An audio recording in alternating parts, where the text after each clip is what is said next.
Avec notre invité Laurent Cohen-Tanuji. Bonjour monsieur, vous êtes vice-président de l'Institut Jacques Delors, également avocat international et essayiste.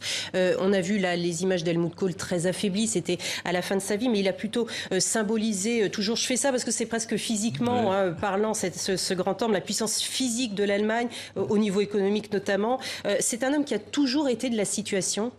Oui, c'est un homme qui a vécu au cours de ces 16 années de mandat, qui est un temps très long, des bouleversements historiques, géopolitiques énormes en Europe. On a eu les derniers soubresauts de la guerre froide avec la crise des euromissiles en 84. On a eu ensuite la relance de l'intégration européenne avec le marché unique. On a eu ensuite la chute du mur de Berlin, l'effondrement de l'Union soviétique, la réunification allemande qu'il a lui-même impulsé, même imposé en fait aux autres Européens, aux États-Unis et à la Russie, et ensuite la réunification de l'Europe. Donc c'est des bouleversements énormes dans lesquels il a été soit à la hauteur de la situation, soit il l'a même, pour la réunification allemande, créé. Et donc c'est une époque quand même qu'il faut se remémorer, avec des leaders d'un poids. Il n'y avait pas qu'Helmut Kohl, il y avait François Mitterrand en France, il y avait Jacques Delors à la présidence de la Commission européenne, il y avait George Bush père à Washington et Gorbatchev à Moscou. Donc il faut bien comprendre que c'était... Mais est-ce que vous diriez que Helmut Kohl avait du flair, un sens de l'histoire? Parce qu'il y a eu certes ces grands événements, mais il fallait les sentir. Oui, il fallait les sentir. Alors, effectivement, quand il a démarré, on dit c'est un conservateur, rustique, provincial, etc. Mais il s'est hissé à la hauteur de l'événement, y compris pour la négociation de la chute de l'Union soviétique. Mais il a vraiment pris sa dimension historique au moment lorsqu'il a imposé un an seulement après la chute du mur de Berlin la réunification allemande avec la parité monétaire 1 pour 1, donc c'est-à-dire c'était vraiment une décision politique qui ne reflétait pas du tout les conditions économiques entre les deux moitiés de l'Allemagne.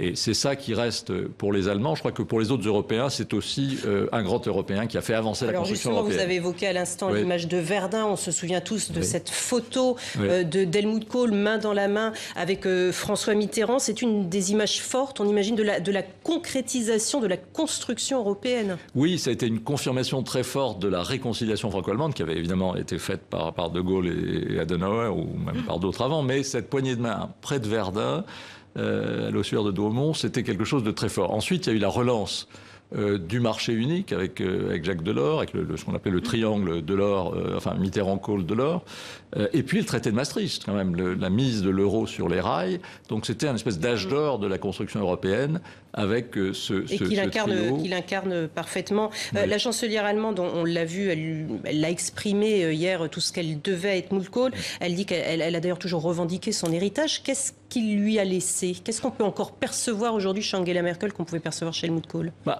C'est un petit peu la même chose. Enfin, d'une part, il a mis Angela Merkel sur les rails, il ne faut pas l'oublier. Donc il y a eu 16 ans de règne de Kohl lui-même, et puis ensuite aussi une longévité d'Angela Merkel.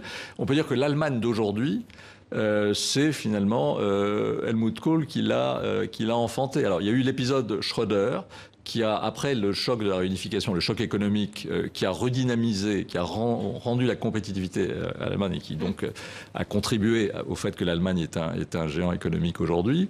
Mais politiquement, on peut dire que l'Allemagne d'aujourd'hui, c'est l'héritière d'Helmut Kohl. Et ce que je veux dire, c'est que il incarne le fait que, précisément, et ça a un écho pour nous Français, c'est que le patriotisme et l'engagement européen vont de pair. Il n'y a pas du tout contradiction, comme a voulu nous le faire croire pendant cette campagne présidentielle. Il n'y a pas du tout contradiction entre le patriotisme national et un engagement européen très fort. Ça va de pair et il faut retrouver cet esprit-là. Tout à fait. Merci beaucoup, Laurent Cohen-Tanuji, pour votre analyse.